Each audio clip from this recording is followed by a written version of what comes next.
Imbi ng'e kit nyathini kibet kama ineno TV, ineno ka nyathini kao kombe to lwaro piny, ineno kaka nyathini dongo. Ing'e kit nyathi, ikonyo shape culture gi responsibility mar nyathi. To kokao nyathi otergi e boarding okang' madongo gi. I mean, sama pod nyithindo gitindo. Iyudo ka koro magi gin gik ma koro nyaka wagoye mbaka, nyaka wabede gi regulations, nyaka wabede gi policies, nyaka wabede gi okang' to ere kama nyathi, ere kama owinjore ma koro nego bene gweno weye nyithinde.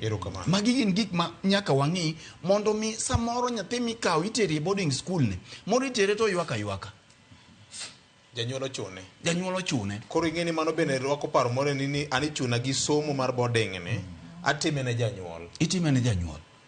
Koro kiny kisetiko to gik to Victor magi mamiyo ido ka nyithindo kiny ido ka nyathi odongo gi kido moro ma ido ka kiny nyathi usiko ni ka nyathi ma wuoyi to usiko ni gi nyathi ma wuoyi ni mane e chiege. Ka nyathi ma nyako usiko ni gi nyathi ma nyako ni mane e chuore. Nikech oonge kamolani e culture mong'iye kaka babo dak gi mama. Ma ema kiny nyathi odak nyathi jege 30 to kia kata tedo kuon ng'at achiel. Nyathi ok nyal tedo kuon kata nyuko kia gimong'eyo tedo en mana tong' maliet to gi pi momur. Nikech kama miyo dongie gi nyathi monyalo puonjo nyathine ni kichiewo titimo kama alot ibidho kama gik ma responsibility ma kiny konye e ngimane. Koro kiny inyisi ni nyathini lwete bith irieri to in to ok idak kode. Ka ing'eyo ni ikori mar nyuol to bende nyaka waikre mar raising nyithindo gi. To ka pod ok ikori mondi nikech iyudo ka Victor mogik samoro ng'ato dende ler kata pod entiere pap ok idwa ni mondo nyathini oketh ni pap.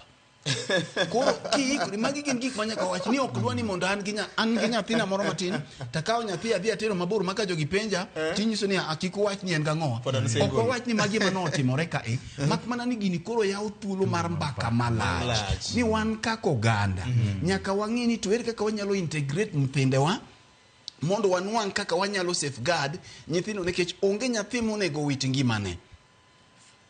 Ngima ma samoro ne nyalo